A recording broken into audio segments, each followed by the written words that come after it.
Hello everybody, welcome to the Mike from LA1 Network here on YouTube, and welcome to my Raw review for September 30th, 2013.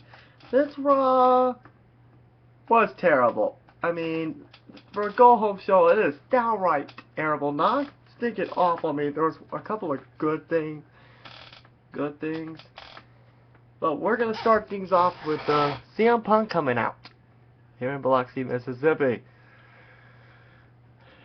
He came out saying that he's still banged up from his beatings against Ryback and Curtis Axel, which one Paul Heyman guy sort of is in the WWE 2K14. Well, Curtis Axel got the axe, so. And then Brad Maddox came out. Wasn't allowed Punk to jump the gun at Battleground. Ugh. And he was capitalized on. And then all of a sudden, Big E Langston came out, which it's been a while since we've seen him. And Maddox was too happy to capitalize on Langston's cat and ordered a referee down to make the match official. I would have watched it on the WWE app, but I didn't. This is the first Raw since I downloaded the app, so sort of new. So I have to refresh it next time. So at least I have learned something next time. Something to learn next time. Actually, so you guys saw me tweeting during the show. Yeah, I was a little awesome with that. And as we got to the CM Punk Big E Langston match, I thought this match was pretty good, except they should have saved it to the near the end, not at the beginning of the friggin' show. Saying that this was a great match. I mean, CM Punk made Big E look good at points, but in the end, Big E Langston went to sleep and Punk got the victory. I love the Punk's new t-shirt. And in fact, CM Punk's and Randy Orton's t-shirts weren't the one that were pink. And most of everyone's t-shirts were pink for the Susan B. Komen Rise Against Cancer. And it actually went up to be the #1 trend worldwide on Twitter. So that was awesome. Keep tweeting that, guys. So too bad we won't be able to see John Cena's, although we saw him during a advertising for that thing. Next, it was Fandango versus Kofi Kingston for like the 17th time now.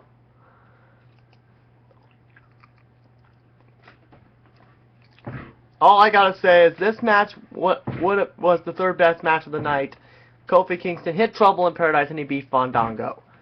Next, and after the match, Bray Wyatt came out and he's saying yada yada yada, follow the buzzards, blah blah blah. This was. And I was like, wait, is he feuding with Kofi? And I was like, nah. I guess we gotta wait and find out. Next was the thing I was really looking forward to. The debut of Los Matadores. As they take on Jinder Mahal and Heath Slater minus Drew McIntyre. Yeah. And this was actually... So as soon as but Los Matadores didn't come out right away. They showed 3 of me. I was like, okay, they're gonna be good. They're gonna be baby faces. But then when they got to their entrance, I was like, what? I was like, wow. They kept the promo theme, but JBL was going ole, and that was kind of an awesome for starting a Titantron. But then when we got to the entrance, when Los Matadores came out, aka Primo and Epico, but instead it's Gonzalez and Diego.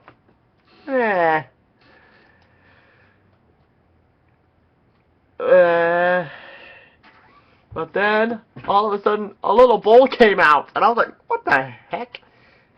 Called El Torito, which is funny because there's a restaurant called it right down the street from a few miles away. And then that's when smoke came out from the bull's nose on the Titantron, and that's when the actual theme song hit. I was like, whoa! All I gotta say is that has to be, I agree with Lawler on this one, that has to be the best entrance I have ever seen in my life. Except, I think, if there's a close, for me it's close second because Goldberg is a little better. But that's just me personally. But as for this match, it was sort of mediocre. But in the end, they had this is actually something, a 2-pronged attack and knocked Slater off his feet. And that brought the match to a close. Oi! Yes, Los Matadores won. Big surprise. And next, the Authority held a summit with the Rhodes family. Although I was a little disappointed that Goldust didn't say WrestleMania. And actually, they came out under their Dusty's theme, which is a little disappointing. But this was actually a good match here. It looks like Redemption was on the table after weeks after the hands of the Authority. The Three Generations received a momentous offer from Triple H and Stephanie. But there's a catch. Given the Rhodes men, the McMahons offered Cody Rhodes and Goldust a chance to earn their jobs back, but by beating Seth Rollins and Roman Reigns at Battleground. But if they lose, Cody and Goldust will never work for the WWE again. But also, Dusty will lose his job as a developing WWE talent at the Performance Center. Dusty accepted. But then the Shield came out, bombarding him, and they attacked Dusty. And they gave the triple powerbomb to Cody, which is kind of sick when they attacked Dusty. Next, it was R-Truth versus Curtis Axel. This would have been another throwaway match, but then CM Punk's music hit. R-Truth hit the head scissor, or is it the little Jimmy? So R-Truth actually won a match for once, which is not great, because I think they may set up an Intercontinental match between R-Truth and Curtis Axel. But that's just me personally. Next, it was Brie Bella versus Alicia Fox, and this is one of the few times WWE threw me off. I thought it was going to be Natalya, but nope. It's going to be AJ. Nope, it's actually Daniel Bryan's fiance, Brie Bella, as he took on Alicia Fox. This match was a good Divas match. Brie Bella got the victory on that one. Next it was Alberto Del Rio versus